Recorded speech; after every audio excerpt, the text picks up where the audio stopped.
More important than questions about motives are questions about whether there is an obligation for the rich to give, and if so, how much they should give. A few years ago, an African-American cab driver taking me to the Inter-American Development Bank in Washington asked me if I worked at the bank. I told him I did not, but was speaking at a conference on development and aid. He then assumed that I was an economist. But when I said no, my training was in philosophy, he asked me if I thought the US should give foreign aid.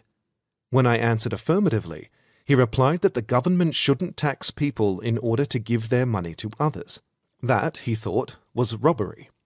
When I asked if he believed that the rich should voluntarily donate some of what they earn to the poor, he said that if someone had worked for his money, he wasn't going to tell him what to do with it. At that point, we reached our destination.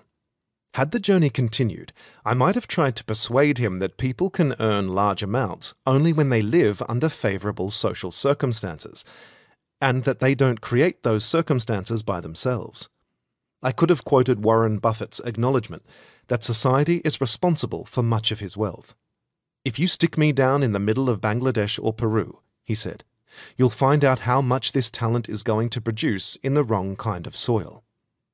The Nobel Prize-winning economist and social scientist, Herbert Simon, estimated that social capital is responsible for at least 90% of what people earn in wealthy societies, like those of the United States or Northwestern Europe. By social capital, Simon meant not only natural resources, but more important, the technology and organizational skills in the community and the presence of good government. These are the foundation on which the rich can begin their work. On moral grounds, Simon added, we could argue for a flat income tax of 90%.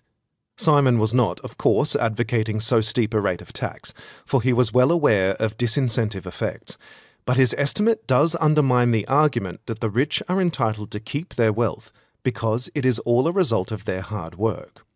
If Simon is right, that is true of at most 10% of it.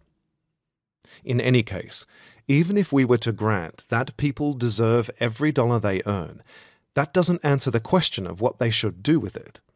We might say that they have a right to spend it on lavish parties, private jets, and luxury yachts, or for that matter to flush it down the toilet, but we could still think that for them to do these things while others die from easily preventable diseases is wrong.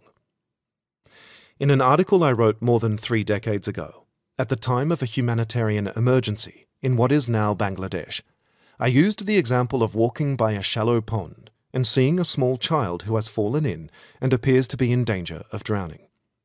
Even though we did nothing to cause the child to fall into the pond, almost everyone agrees that if we can save the child at minimal inconvenience or trouble to ourselves, we ought to do so. Anything else would be callous, indecent, and, in a word, wrong.